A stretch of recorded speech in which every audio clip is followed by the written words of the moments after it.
Assalamualaikum warahmatullahi wabarakatuh. Yang terhormat Bapak Dosen Penguji Serdi Rasa Permana NTB. Perkenalkan, saya Nabila Afrilia, mahasiswi program studi pendidikan bahasa Inggris Universitas Indonesia Mandiri dengan NPM 2022-710005. Pada kesempatan ini, saya akan memaparkan hasil praktik kerja lapangan yang saya laksanakan di SMA Negeri 11.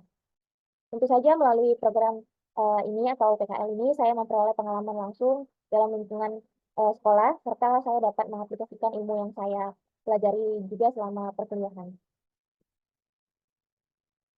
Baik, untuk memudahkan penyampaian, presentasi saya disusun dalam daftar isi sebagai berikut. Yang pertama, bab 1 yaitu pendahuluan, di mana berisi tentang latar belakang, tujuan, manfaat, serta manfaat pelaksanaan PKL ini. Kemudian di bab kedua, yaitu keadaan umum. Bab ini membahas mengenai profil sekolah di mana saya melaksanakan PKL. Kemudian bab 3 yaitu pembagian dan pelaksanaan tugas. Tentu saja saya bersama anggota kelompok PKL kami membagi tugas dan juga membagi eh, tempat di mana kami melaksanakan tugas tersebut. Bab keempat yaitu masalah dan pemecahan masalah. Yang di mana bab ini saya menemukan kendala dan juga saya menemukan solusi yang bisa dilakukan. Dan yang terakhir, bab 5 yaitu kesimpulan dan saran, di mana berisi hasil yang diperoleh serta saran untuk sekolah, universitas, maupun mahasiswa PKL selanjutnya. Baiklah, demikian susunan presentasi saya. Selanjutnya saya akan memulai pemaparan pada bab 1, yaitu pendahuluan. Yang pertama berisi tentang latar belakang. Praktik kerja lapangan ini merupakan salah satu kegiatan akademik yang dirancang untuk menjadikan dunia teori yang diperoleh mahasiswa dibantu perkuliahan dengan dunia praktik kerja di lapangan. Nah, melalui PKL juga mahasiswa dapat memahami bagaimana cara kerja, terus kemudian komunikasi profesional serta alur administrasi pendidikan secara langsung. Nah, menurut Kemendikbud Ristek tahun 2023, PKL itu bertujuan untuk mengembangkan kemampuan komunikasi, kerjasama, kedisiplinan, serta kemampuan teknis mahasiswa sesuai kebutuhan dunia kerja. Khusus bagi mahasiswa FKIP, PKL itu penting untuk memahami administrasi sekolah atau peran guru di luar kelas. Nah, kemudian PKL juga merupakan bentuk pelaksanaan Tridharma perguruan tinggi serta menjadi sarana evaluasi kesesuaian kurikulum dengan kebutuhan lapangan. Nah, PKL saya di SMA Negeri 11 Palembang selama kurang lebih 1 bulan dari tanggal 21 Juli sampai 20 Agustus tahun 2025 di bagian tata usaha dan juga saya di bagian komite. Selama kegiatan, saya turut menangani administrasi sekolah dan menemukan beberapa kendala yang kemudian dicari solusinya. Oleh karena itu, laporan ini membahas kegiatan, permasalahan, dan hasil yang saya peroleh selama PKL berlangsung. Kemudian, rencana kegiatan. Praktek kerja lapangan ini dilaksanakan di SMA 11 mulai tanggal 21 Juli sampai dengan tanggal 20 Agustus. Nah, selama PKL, saya dan anggota kelompok mempelajari sistem administrasi sekolah melalui pembagian tugas yang merata untuk setiap mahasiswa. Berikut adalah kegiatan yang menjadi fokus pelaksanaan PKL meliputi yang pertama yaitu administrasi tata usaha, yang kedua administrasi perpustakaan, dan kemudian yang terakhir ada administrasi komite dan dapodik. Nah, untuk sasaran kegiatan ini, um, sasaran dari kegiatan pelaksanaan PKL-nya adalah untuk membentuk pribadi mahasiswa yang berilmu, berkarakter unggul, kreatif, dan kompetitif. Kemudian dan juga mempersiapkan uh, calon sarjana yang profesional serta mampu menyelesaikan permasalahan baik secara teori maupun praktek. Kemudian yang ketiga, membekali mahasiswa dengan pengetahuan administrasi pendidikan sesuai dengan bidang studi. Dan yang terakhir adalah untuk memberikan pengalaman dan keterampilan sebagai bekal untuk menghadapi dunia kerja setelah lulus nanti. Kemudian, adapun tujuan PKL ini sebenarnya dibagi menjadi 3. Yang pertama, bagi mahasiswa itu untuk mendapatkan pengalaman kerja nyata di bidang administrasi sekolah, kemudian membentuk sikap disiplin, tanggung jawab, dan kesiapan kerja, dan yang terakhir untuk meningkatkan kemampuan dalam melaksanakan tugas administrasi pendidikan. Kemudian, bagi universitas, tujuan yang pertama adalah melaksanakan Tridharma perguruan tinggi melalui kerjasama dengan sekolah. Kemudian juga meningkatkan kualitas lulusan yang sesuai dengan kebutuhan dunia kerja, dan mendorong pembentukan calon pendidik yang profesional dan berkarakter. Dan yang terakhir, tujuan PKL ini bagi sekolah adalah mendapat dukungan tenaga tambahan dalam kegiatan administrasi, kemudian membantu mahasiswa memahami budaya kerja sekolah secara langsung, atau membantu mahasiswa untuk mengenal bagaimana cara kerja sekolah secara langsung. Dan kemudian di bab satu ini kita membahas tentang manfaat PKL. Nah, untuk manfaat ini saya bagi menjadi 4. Yang pertama itu meningkatkan hasil kerja yang efektif dan juga efisien, dan juga optimal tentunya. Eh, yang kedua, membentuk rasa percaya diri melalui hasil kerja yang nyata, yang terbukti. Ketiga adalah mendorong kemampuan beradaptasi terhadap perubahan di lingkungan kerja. Dan yang terakhir adalah menambah wawasan, pengetahuan, dan juga pengalaman mahasiswa dalam dunia pendidikan. Nah, sebelumnya saya menjelaskan di bab 1 mengenai pendahuluan, dan kemudian di bab 2 yaitu keadaan fisik dan sosial sekolah. Nah, saya akan menjelaskan profil SMA Negeri 11 terlebih dahulu. SMA Negeri 11 Palembang itu merupakan sekolah menengah atas yang berstatus negeri dengan MTSN 10603849. Nah, sekolah ini menerapkan sistem double shift atau ada kelas pagi dan juga ada kelas siang dengan kegiatan pembelajaran selama 6 hari dalam 1 minggu, yaitu dari hari Senin hingga Sabtu. Nah, untuk saat ini jumlah peserta didik di SMA Negeri 11 Palembang mencapai kurang lebih 1.320 siswa. Nah, untuk dalam pelaksanaan kegiatan pembelajaran, sekolah itu didukung oleh tenaga pendidik sebanyak 86 guru tetap, 4 guru tidak tetap, serta ada 12 pegawai tidak tetap. Nah, sekolah ini juga memiliki 27 kelas yang tersebar untuk jenjang kelas 10, 11, dan juga 12. Kemudian, selain kegiatan belajar mengajar, SMA Negeri 11 juga menyediakan berbagai kegiatan ekstrakurikuler yang dapat diikuti siswa untuk mengembangkan minat, bakat, yaitu diantaranya ada OSIS, Bujang Gadis, SMA, Pramuka, Paskibra, PMR, Paduan Suara, voli, basket, football, tari, English Club, rohis, taekwondo, dan karate. Nah, dengan fasilitas dan kegiatan yang cukup lengkap, SMA Negeri 11 ini menjadi salah satu sekolah yang memiliki peminat yang tinggi dan terus berupaya untuk meningkatkan kualitas pendidikan bagi seluruh siswanya. Kemudian di sini juga ditampilkan struktur organisasi sekolah, di mana kepala sekolahnya yaitu Bapak Dr. Utu Tatang Sutani, STMM, kemudian Kepala PU, dan sekaligus juga guru pamong kami selama kegiatan PKL, yaitu Ibu Leni Mariani, SPD. Untuk wakil kesiswaannya ada Ibu Lili Ruslaini, SPD. Wakil kurikulumnya ada Dr. Andes Putri, yang wakil sarana dan prasarana ada Bapak Dwi Wijanto, SSI. Kemudian untuk wakil Humas ada Bapak Muhammad Edward, MPD. Nah, kemudian susunan berikutnya ada berupa guru dan juga siswa. Selanjutnya, membahas tentang visi misi sekolah. Untuk visinya sendiri itu adalah terwujudnya sekolah yang bermutu, berlandaskan karakter bangsa, dan berwawasan lingkungan. Untuk misi yang pertama, meningkatkan kemampuan akademik dan keterampilan peserta didik melalui pembelajaran aktif, inovatif, kreatif, dan menyenangkan atau Python. Dan kedua, meningkatkan prestasi non-akademis dan kemampuan berorganisasi melalui kegiatan ekstrakurikuler dan perorganisasian. Ketiga, menciptakan atmosfer sekolah yang kondusif melalui penerapan prinsip-prinsip manajemen berbasis sekolah atau MBS. Keempat, menumbuh kembangkan budaya karakter bangsa dan berwawasan lingkungan melalui pembiasan sikap sopan santun, malu agamis atau religius, rajin dan tertib, peduli terhadap kebersihan, keindahan, dan keindahan atau smart berseri. Menumbuhkan sikap peduli dan sadar lingkungan. Dan yang terakhir, menciptakan lingkungan sekolah yang bersih, sehat, asri, aman, dan menyenangkan. Berikut ditampilkan berupa sarana dan prasarana di SMA Negeri 11. Selanjutnya, di bab 3, pembahasan mengenai pembagian dan pelaksanaan tugas. Nah, untuk pembagian tugasnya sendiri, di mana kami ada 8 orang di kelompok PKL di SMA Negeri 11. Yang selanjutnya di bab 3 juga membahas tentang pelaksanaan tugas. Nah, untuk pelaksanaan tugasnya sendiri di bagian tata usaha, yang pertama itu menulis nilai ledger siswa kelas 10 sampai kelas 12 ke dalam buku induk, terus membantu administrasi kepegawaian yang meliputi mengisikan dokumen, menulis, dan juga menyusun tentunya. Kemudian menulis biodata siswa kelas 10 ke dalam buku induk. Nah, kemudian untuk di bagian perpustakaan sendiri, tugas yang pertama ialah mencat atau menulis penomoran di buku baru, kemudian menyusun buku dan membagikan buku kepada siswa kelas 10 hingga kelas 12, dan menginput data siswa perpustakaan, dan terakhir menyusun buku ke dalam gudang sesuai dengan kelasnya. Nah, kemudian untuk di bagian komite dan operator, tugas yang pertama adalah merekap catatan pembayaran siswa-siswi SMA Negeri 11 tahun 2024 sampai 2025. Kemudian memeriksa SK dan surat menyurat yang akan disusun per bulan. Dan yang terakhir adalah menghitung hasil bayaran siswi SMA Negeri 11 Palembang. Berikut saya tampilkan dokumentasi aktivitas dan pengerjaan tugas saat PKL. Baiklah, setelah saya menjelaskan tentang pelaksanaan dan pembagian tugas selama PKL di SMA Negeri 11, selanjutnya di bab 4 ini saya akan membahas mengenai masalah dan juga pemecahan masalah tersebut.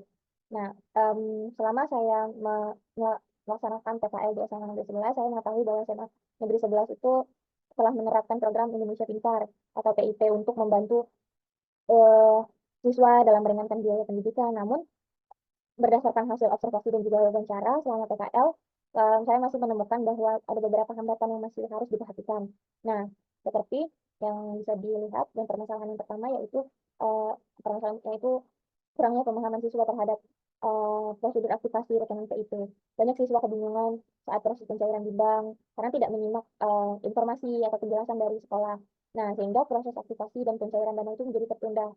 Dan juga banyak siswa yang dari luar kota atau luar daerah itu sering terlambat mengumpulkan dokumen karena mereka harus bolak-balik atau menunggu berkas dari kampung halaman mereka. Kemudian yang kedua adalah komunikasi yang kurang efektif atau tidak efektif antara sekolah, siswa, dan juga orang tua. Nah, seperti yang dijelaskan oleh Sabarwa dan Mornine tahun 2020, komunikasi yang efektif ditandai dengan adanya pemahaman, kepuasan, dan hubungan timbal balik yang baik. Namun, pada kenyataannya banyak orang tua yang belum memahami alur pencairan, sehingga ikut memperlambat proses tersebut. Nah, selain itu, yang ketiga adalah sosialisasi mengenai PIP belum berjalan secara konsisten. Nah, data dari Setiawan dan kawan-kawan tahun 2024 menunjukkan bahwa sosialisasi di sekolah itu menjadi kunci pemahaman siswa, menjadi kunci pemahaman siswa terhadap bantuan pendidikan.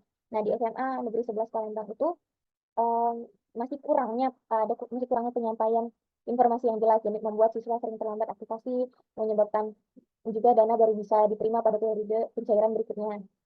Nah, masalah lain yaitu kedisiplinan siswa. Nah, atau kurangnya kedisiplinan siswa dalam mengumpulkan berkas. Tidak ikut dalam hal ini membuat proses pencairan itu semakin lama. Banyak siswa yang harus menunggu 1 sampai 2 bulan. Nah, sekolah juga perlu selalu sekolah jadi harus menjadi pengingat yang lebih interaktif agar siswa lebih administratif.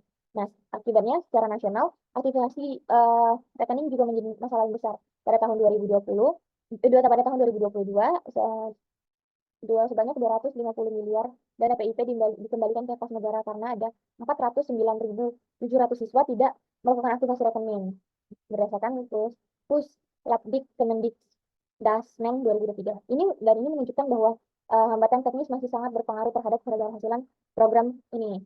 Nah, pemerintah mewajibkan sekolah untuk mengumumkan penerima PIP itu secara terbuka dan memastikan aktivasi dilakukan tepat waktu karena dana yang tidak cair akan dikembalikan ke negara.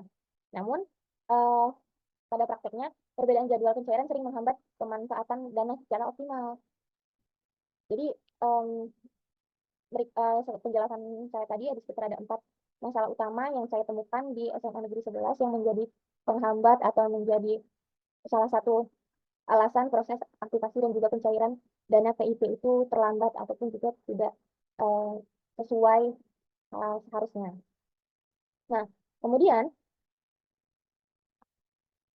setelah masalah yang saya temukan, saya juga menemukan pemecahan masalah. Untuk mengingat efektivitas program Indonesia Pintar atau PIP di SMA Negeri 11 Palembang, itu diperlukan strategi yang terarah. Solusi ini difokuskan pada peningkatan pemahaman siswa, komunikasi, sosialisasi, serta koordinasi dengan pihak terkait. Nah, yang pertama, sekolah itu dapat membentuk help desk atau pusat informasi khusus PIP. Nah, layanan ini itu bertujuan untuk memberikan penjelasan yang jelas terkait aktivasi rekening dan pencairan dana. Nah, komunikasi ini juga perlu diperkuat dengan pemanfaatan media interaktif seperti grup WhatsApp resmi, website sekolah, dan juga papan informasi atau digital maupun yang non digital. Nah, guru dan wali kelas juga itu harus diberi pemahaman menyeluruh mengenai prosedur PIP agar informasi yang diterima siswa dan orang tua lebih akurat dan konsisten karena disampaikan oleh guru atau wali kelas. Nah, yang kedua adalah sosialisasi. Sosialisasi harus dilakukan secara rutin, tidak hanya di awal tahun ajaran, tidak hanya ada di awal tahun ajaran, namun juga secara rutin dilaksanakan entah itu per bulan ataupun saat-saat dibutuhkan pencairan atau pengaktifasi data atau biaya untuk aktivasi PIP ini. Nah, informasi tentang alur pencairan dan juga persyaratan Waktu aktivasi harus disampaikan melalui materi yang mudah dipahami, seperti brosur atau video singkat. Nah, dengan demikian, kebingungan siswa dapat berkurang dan tugas tata usaha itu menjadi lebih mudah. Nah, yang ketiga adalah kedisiplinan siswa dalam pengumpulan dokumen dan aplikasi rekening. Nah, ini masih perlu ditingkatkan. Sekolah dapat menerapkan sistem telinga digital seperti WA, SMS, ataupun juga email.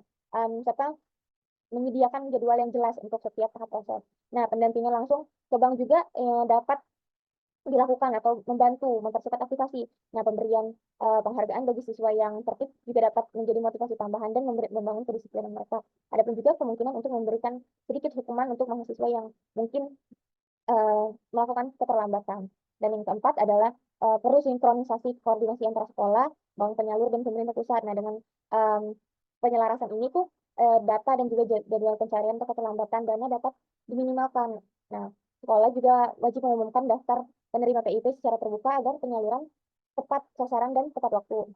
Secara keseluruhan, keberhasilan keberhasilan dari program Indonesia Pintar ini atau PIP di sekolah itu sangat bergantung pada 4 aspek penting, yaitu komunikasi, sosialisasi, kedisiplinan siswa, dan kerjasama lintas lembaga. Nah, jika semua langkah ini dioptimalkan, hambatan dalam proses PIP itu dapat diminimalkan sehingga bantuan pendidikan dapat diterima siswa dan juga dapat dirasakan secara tepat dan juga cepat.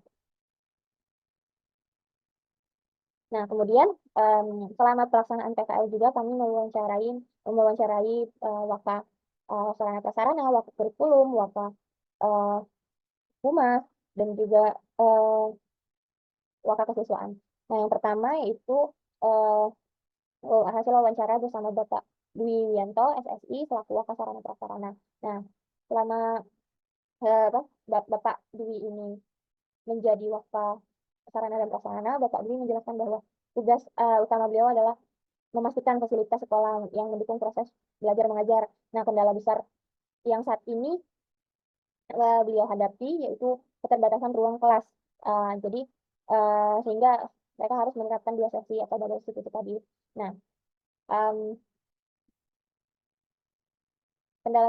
kendalanya adalah sebagai berikut. Nah, jadi sekolah telah mengusulkan penambahan 8 ruang kelas yang direncanakan terbangun tahun 2026 agar kegiatan belajar lebih efektif.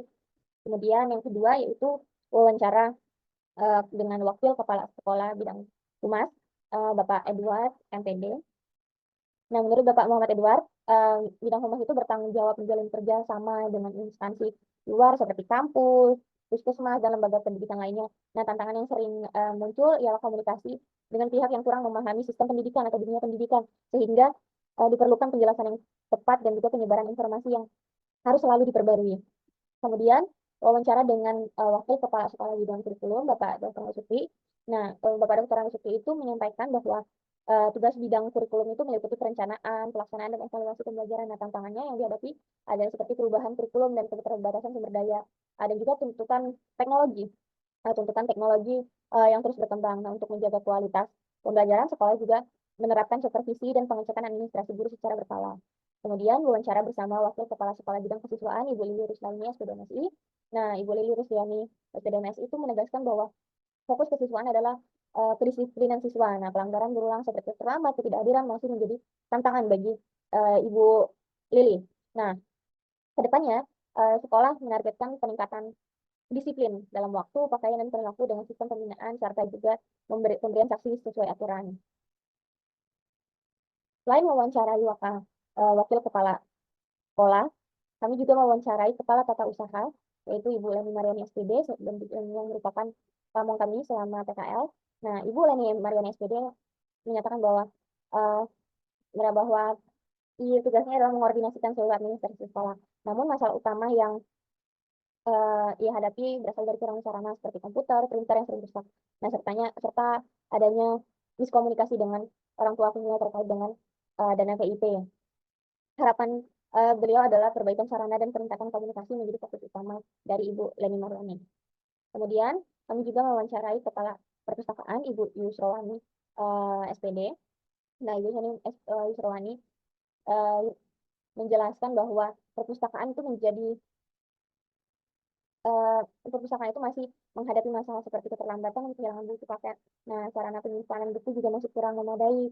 Nah, staf perpustakaan yang sudah terapi menggunakan eh, sistem SLIMS untuk membantu layanan peminjaman di perpustakaan ini. Kemudian yang terakhir, mewawancarai Ibu Dwi Horia SPD yang merupakan bagian Dapodik ya, atau operator sekolah, eh, bahwa pengelolaan Dapodik itu harus dilakukan dengan sangat teliti karena berkaitan dengan data penting seperti kelulusan dan juga ijazah. Nah, hambatan yang sering muncul itu adalah em, pengumpulan data siswa serta kendala jaringan atau wifi yang memperlambat proses sinkronisasi. Kemudian eh, ini adalah bab terakhir atau bab 5 yang kesimpulan dan saran. Nah, di bab ini yang pertama adalah kesimpulan yang selama 1 bulan melaksanakan praktik kerja lapangan di SMA Negeri 11 Palembang, saya itu berpartisipasi dalam berbagai kegiatan administrasi seperti di komite dan juga tata usaha. Nah, dari pengalaman tersebut, saya menemukan bahwa ada beberapa kendala terutama pada pelaksanaan program Indonesia Pintar atau PIP, yaitu masih adanya siswa yang belum memahami prosedur administrasi seperti aktivasi rekening dan pencairan dana. Selain itu, sosialisasi yang belum merata dan komunikasi antara sekolah eh, dan orang tua belum optimal juga menjadi hambatan dalam pelaksanaan PIP ini. Kemudian keberhasilan program Indonesia Pintar ini sangat bergantung pada kedisiplinan siswa, komunikasi yang efektif, sosialisasi yang rutin atau berkelanjutan, serta koordinasi yang baik antara sekolah, bank penyalur, dan juga pemerintahan. Jika hal tersebut dapat ditingkatkan, nah maka pelaksanaan PIP ini akan berjalan dengan lancar dan mendukung keberlangsungan pendidikan siswa secara penuh. Nah, secara keseluruhan, kegiatan PKL ini memberikan pengalaman yang sangat berharga bagi saya, baik dalam memahami penerapan teori di dunia kerja maupun meningkatkan keterampilan profesional seperti disiplin, tanggung jawab, komunikasi, dan kerjasama. Uh, PKL ini memberikan banyak sekali manfaat. Dengan demikian, PKL telah mencapai tujuan utamanya, yaitu menghubungkan teori dengan praktik sebagai bekal memasuki dunia kerja yang nyata. Kemudian, saran saya atau saran yang saya bisa jelaskan di sini berdasarkan uh, apa yang telah saya rasakan selama PKL di SMA Negeri 11, yaitu bagi mahasiswa PKL berikutnya, coba untuk lebih aktif, lebih inisiatif, dan serta mengikuti prosedur kerja dengan baik. Kemudian mempersiapkan diri sebelum PKL, baik secara mental maupun teknis. Dan juga um, mencatat kegiatan setiap hari untuk memudahkan penyusunan laporan di akhir nanti. Dan juga berani bertanya kepada pamong ketika menemukan kendala atau menemukan kesulitan, kebingungan. Dan kemudian untuk atau bagi universitas, sarannya adalah memberikan pembekalan yang lebih jelas terkait tugas dan prosedur PKL itu sendiri. Kemudian meningkatkan koordinasi dengan sekolah tempat PKL dilaksanakan agar kegiatan PKL ini tuh lancar. Kemudian bagi sekolah, sarannya adalah meningkatkan sosialisasi PIP kepada orang tua dan siswa secara teratur. Kemudian menyiapkan atau menyediakan pusat informasi atau helpdesk PIP untuk memudahkan komunikasi ya. Dan yang terakhir adalah memperkuat kerjasama dengan bank penyalur agar kendala teknis dan juga keterlambatan pencairan ini dapat diminimalkan. Berikut adalah sedikit dokumentasi yang bisa saya tampilkan selama kegiatan PKL di SMA Negeri 11 yang pada gambar pertama yaitu kegiatan pembukaan atau penyerahan mahasiswa Universitas Pendidikan Mandiri jurusan Pendidikan Bahasa Inggris ke sekolah SMA Negeri 11. Kemudian dokumentasi yang kedua yaitu uh, para mahasiswa PKL mengikuti upacara bendera memperingati 17 Agustus. Gambar ketiga adalah pelepasan mahasiswa program studi pendidikan bahasa Inggris untuk dikembalikan ke universitas. Gambar keempat yaitu kami mahasiswa PKL mengikuti senam pagi untuk memperingati hari anak waktu itu. Dan yang terakhir dokumentasi setelah mengikuti perlombaan 17 Agustus di SMA Negeri 11 Palembang. Berikut adalah beberapa referensi yang saya gunakan dalam pengerjaan laporan PKL kali ini. Demikian pemaparan laporan praktik kerja lapangan yang telah saya laksanakan di SMA Negeri 11 Palembang. Saya berharap apa yang telah saya sampaikan dapat memberikan gambaran yang jelas mengenai kegiatan, pengalaman, serta hasil pembelajaran yang saya peroleh selama PKL berlangsung. Saya menyadari bahwa laporan serta penyajian ini masih jauh dari kata sempurna. Oleh karena itu, saya sangat mengharapkan kritik dan saran yang membangun dari Bapak selaku dosen penguji demi kebaikan saya ke depannya.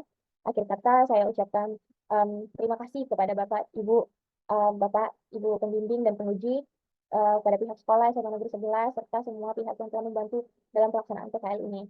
Semoga pengalaman ini tuh menjadi bekal berharga bagi saya dalam menghadapi dunia kerja yang sesungguhnya. Terima kasih atas perhatiannya, Bapak, di Permana. Wassalamualaikum warahmatullahi wabarakatuh.